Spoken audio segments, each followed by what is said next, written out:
joined by head women's soccer coach Sonia Carvello. And Sonia, you guys recently wrapped up your spring season and spring training. Just give us an overall view of how that went for you guys. Well, it was great, obviously, working with, the team, and coming in January. I felt the players responded really well over the course of the spring training.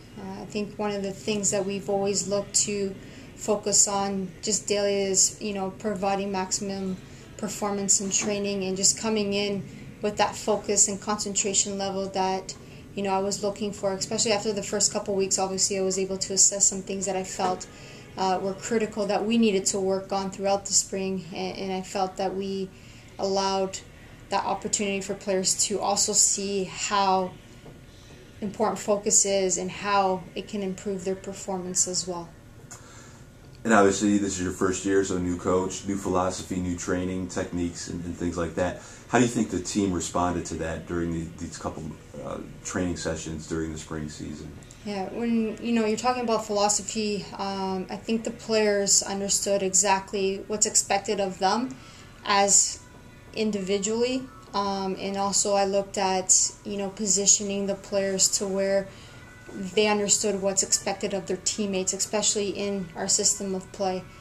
I thought the girls did really well as far as coming into training and having that mentality to want to get better, having that mentality to want to improve. And throughout the course of our spring games, they were able to see it and buy into some of the things that I was able to implement in our spring training. You guys had a few games during the spring, but one that probably stood out was your final game against Duquesne. Tell us how that game kind of unraveled, and the exciting finish and what that meant for this group of girls. Well, I think for the ladies, I really thought that the finish of our spring season was exactly what I was looking for. I was able to see a lot of the maturity throughout the course of the training in the 4 months that we've had, and what's great is they had that mentality to want to fight, to want to be on top.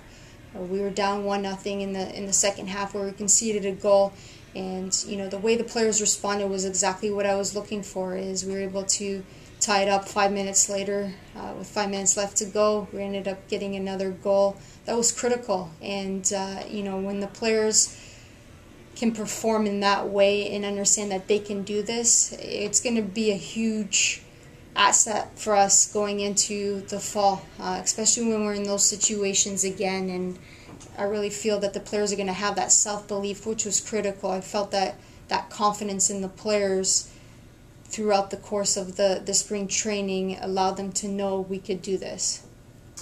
And then finally, there were three people who weren't out there with you in the spring, kids who signed national letters of intent, who are going to join you in the fall. What are those three freshmen going to bring to this program for you? Well, I look at, yes, it's a small number, but so important when we're looking at quality. And I think the quality is going to speak for itself as far as to make up for the numbers. So, I really feel that we're adding Jamie, who's going to be in a great position to challenge our goalkeepers. We'll have obviously 4 goalkeepers next year, so that's going to be exciting. And what's great is they're all from Ohio, and it's great to know that we're going to have the local talent that we need to advance obviously our goals for next season. Looking at Katie's going to be a great holding midfielder for us. She also can play left back, so she's going to be able to offer us she'll be a versatile player that I think is important, especially in the college game where whether if we're switching systems of play or if a player gets injured, she's going to be able to offer us that depth. Regarding Peyton, I think she's going to be great in midfield. She loves to have the ball at her foot and looks to create a lot of opportunities, and I feel that we need to have that in our team. Coach, thanks for your time. Sounds like exciting times for Cleveland State women's soccer. We look forward to catching up with you in the fall. All right, thank you.